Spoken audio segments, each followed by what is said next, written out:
Good evening, just your average Jen here. I had some time, so I figured I'd throw a few more episodes up on YouTube. So today we're going to hear from a guy who's trying to start a movement called Accountability Nation. I don't want to say too much, so I'm just going to play the episode and we're going to listen together. So let me see if I remember how to do this.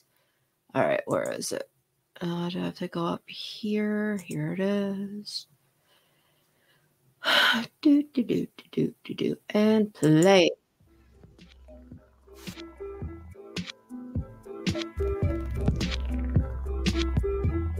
All right.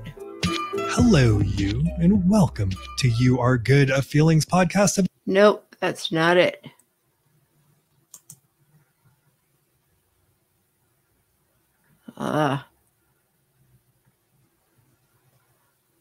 All right, let me pause this. Okay, let me try this again. So today, I'll let Jay talk about his experience. I don't want to say too much. I'm just going to get right to the episode and we'll all listen together. It's been a while since I've listened to this one. All right, let's see if I can do this. Okay, it's the right podcast this time. And play.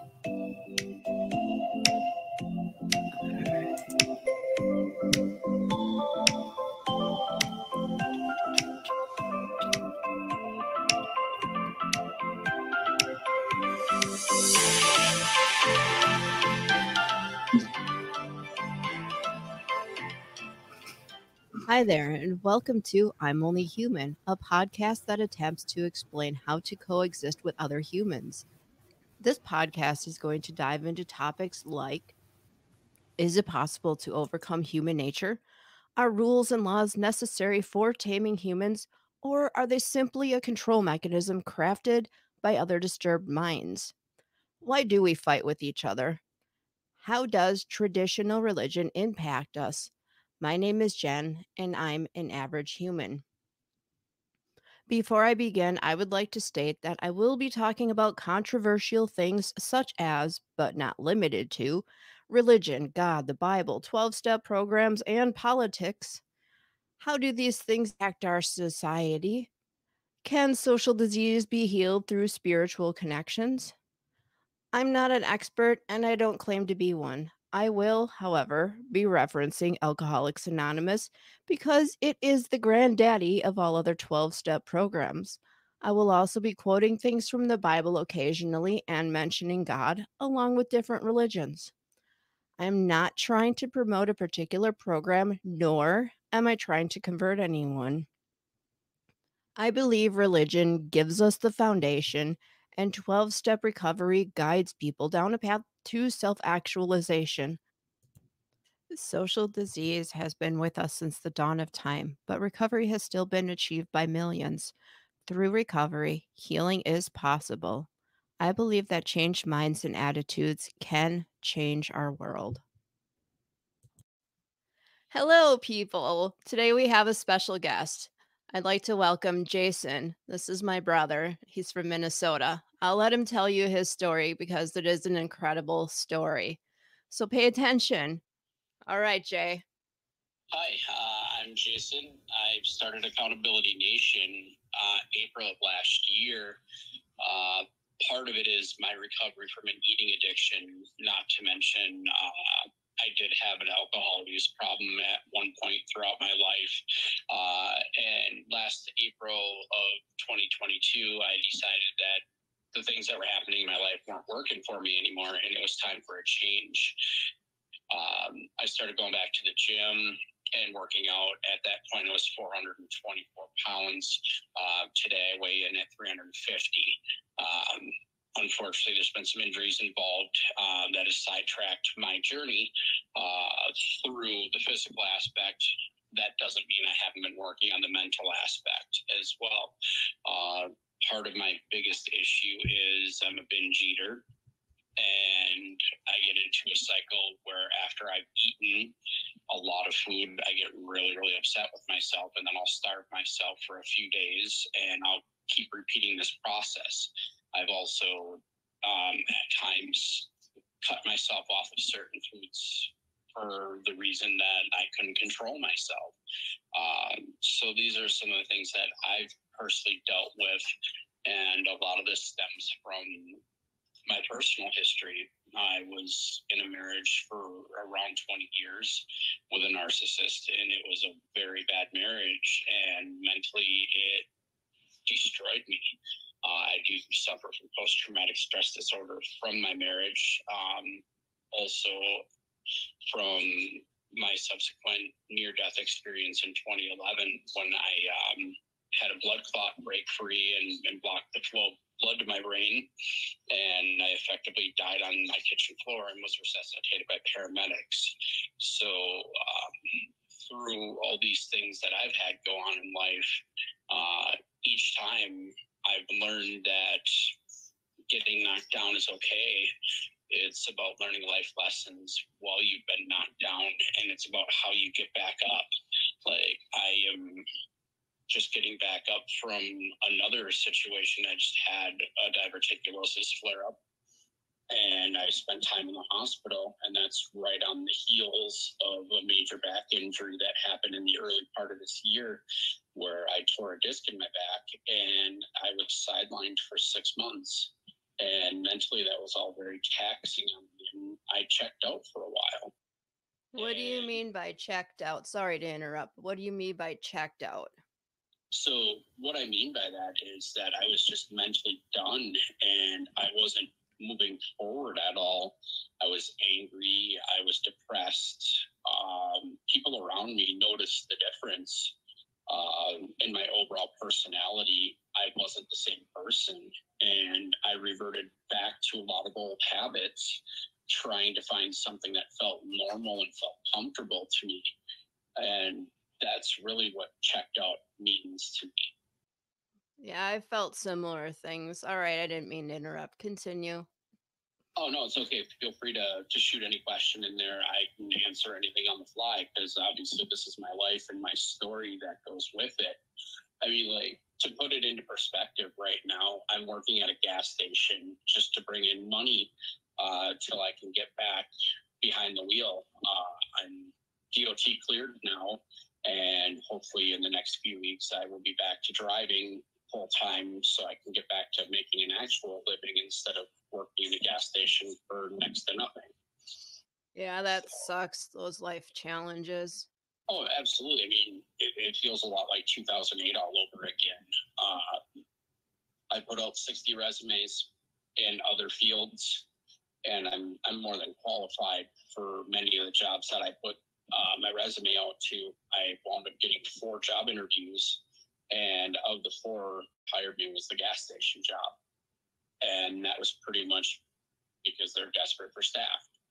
And that's really hard on somebody who's got a lot of pride in the things that they do. And to go from the lifestyle I was living a year ago to where I am now,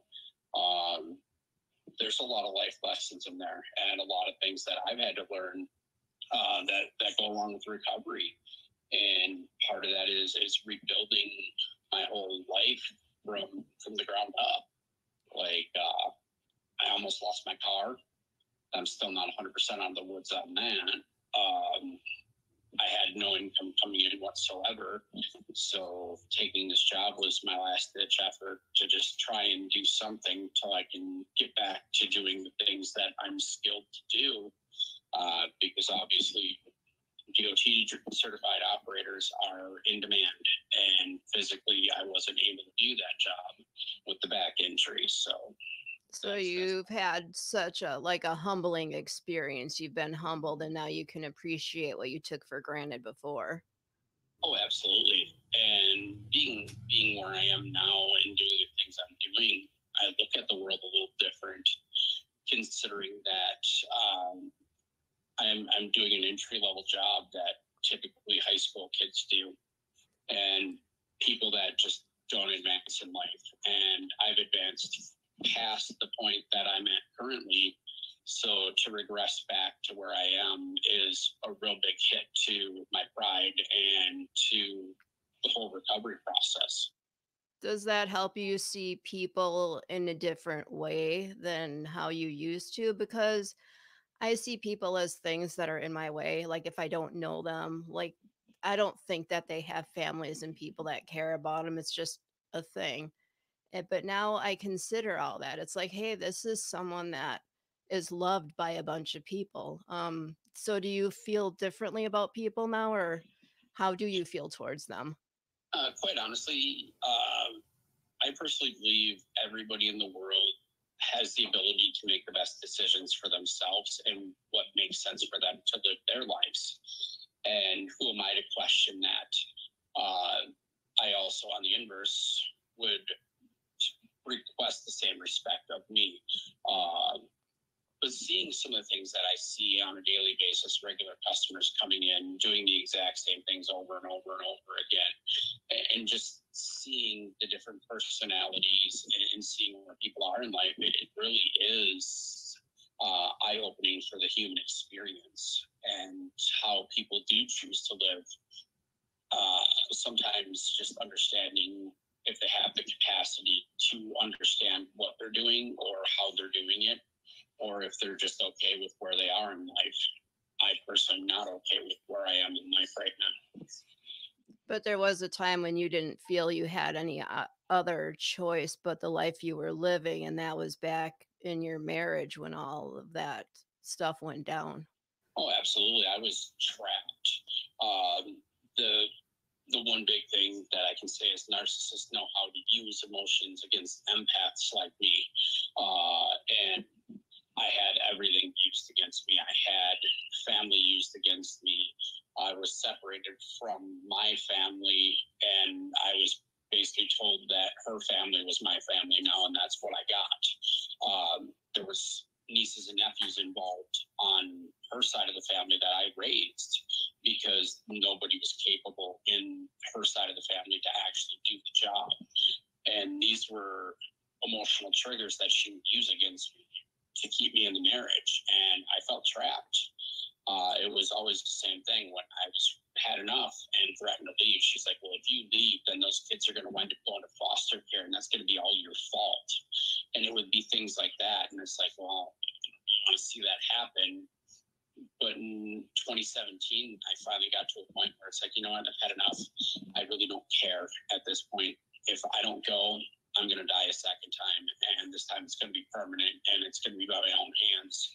So it's time for me to either start living or start dying. So I chose to live. That's pretty awesome. And you've never been in a 12-step program. Do you have any opinions about 12-step recovery?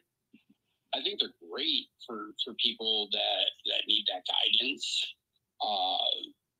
There's nothing wrong with getting help. I personally have been in therapy for the eating disorder. I've been in therapy for the post-traumatic stress disorder. And in a way, that is a version of a 12-step program, just on a different level. I love the fact that typical 12-step programs have community built around them.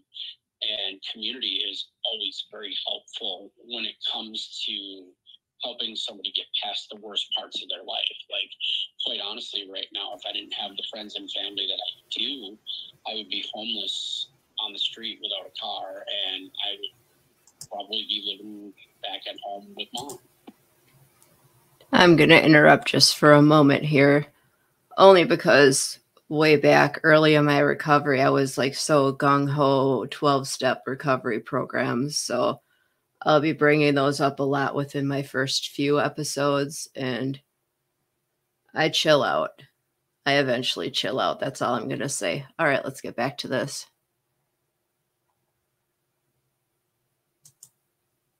That's not fair. I live back at home with mom. Yeah, it's no different for you, though. You have a job and a car, and you have all the things that I would have probably have lost had I not taken this job.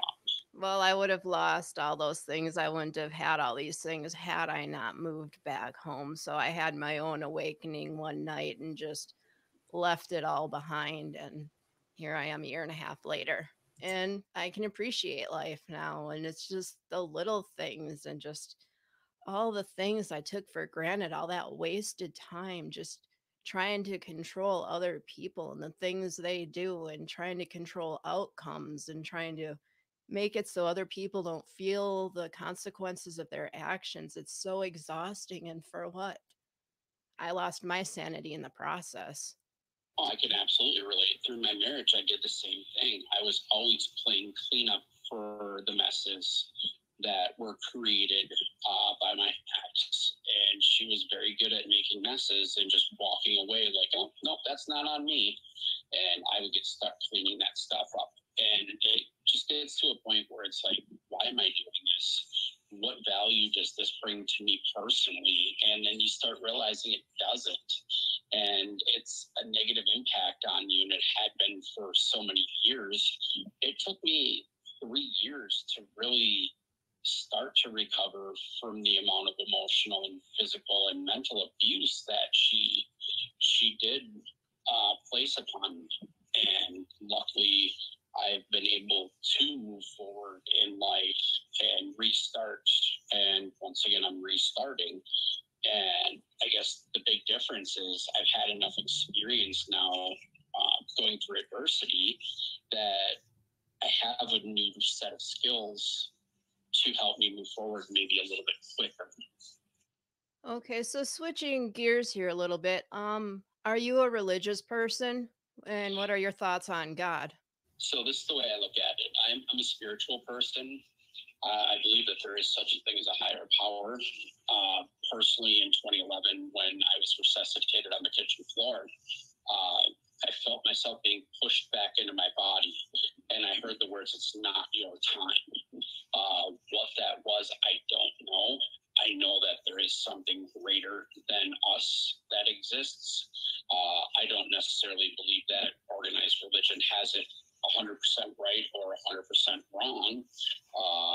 I personally like the philosophy of a lot of the Eastern Asian religions, the Buddhism, the Taoism.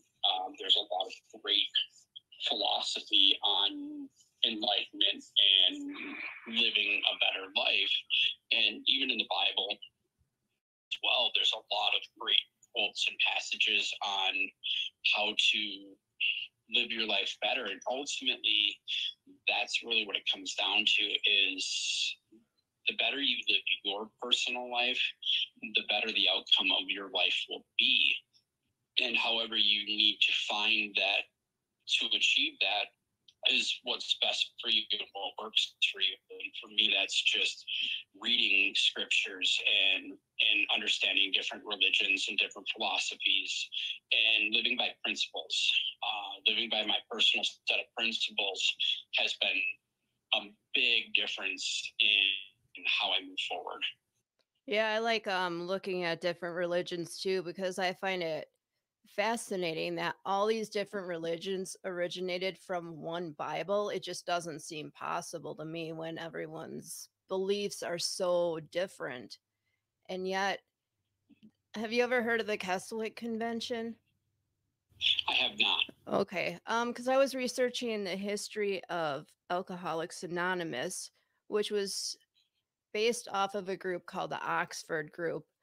But that group was based off of this. Some guy, he had an awakening at this place called the Keswick Convention, where all these different leaders of religions, they get together for this revival thing. And it still goes on today. But it just amazes me that all these people can get together and they cannot fight. So it just makes me wonder, why are the rest of us fighting? It makes no sense. Well, yeah. And I think the most amount of people that have ever died in this world has been in the name of religion, which seems counterproductive to what the message itself is.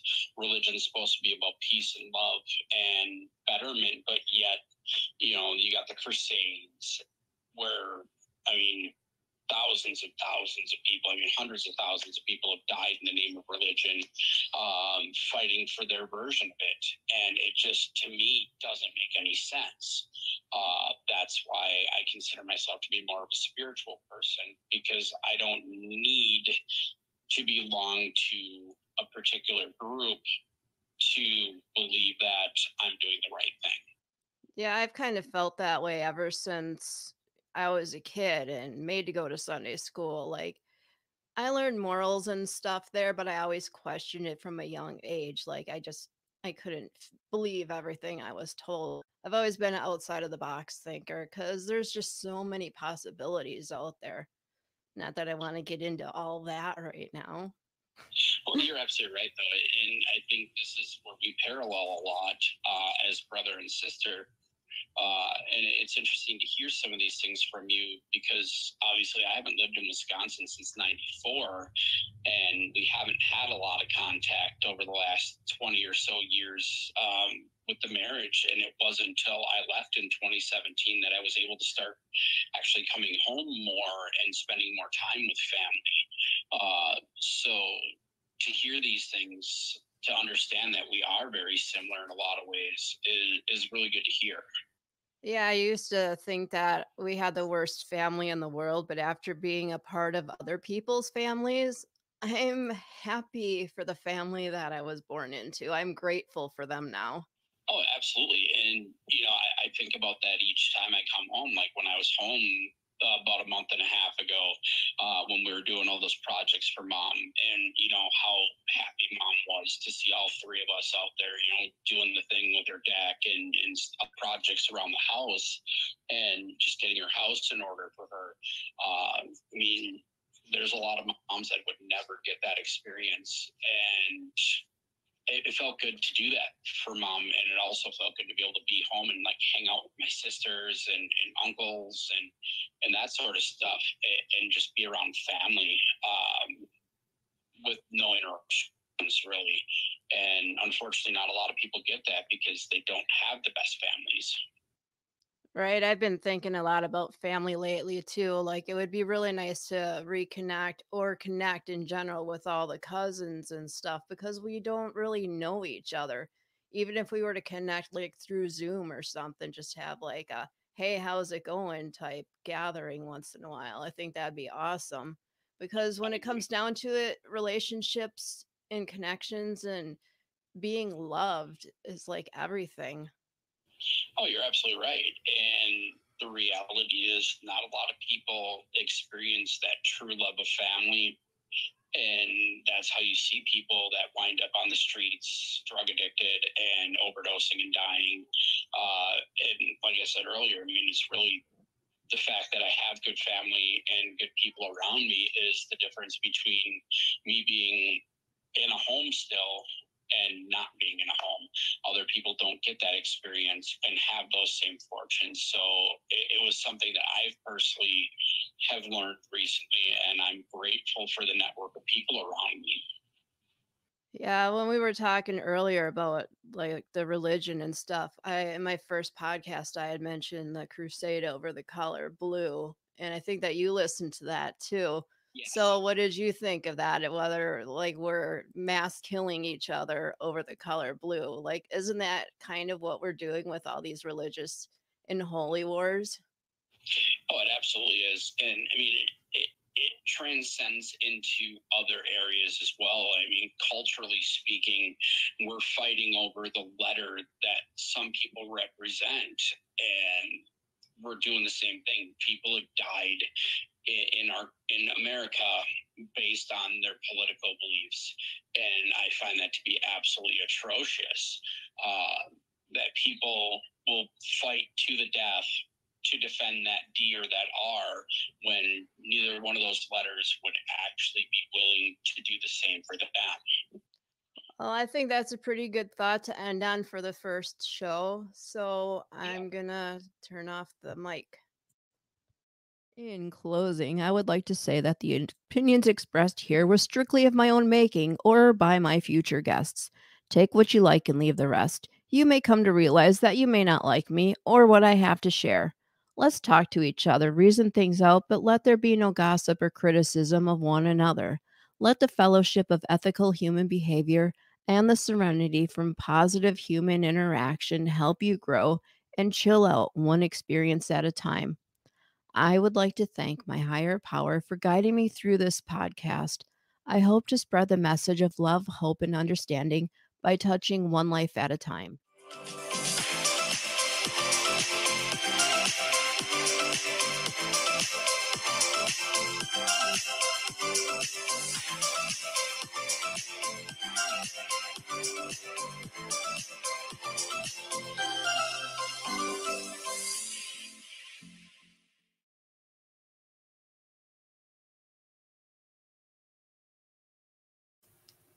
Okay, there's the unmute. I like to get that little last bit of music in there. So yeah, it wasn't so much about Jay's experience dying, but what his dying led to, like the change that it led to in his life. And you'll hear more of his stories up and coming, and you'll get to know him a lot better throughout the podcast. So thank you for joining me, and come again next time. Bye-bye.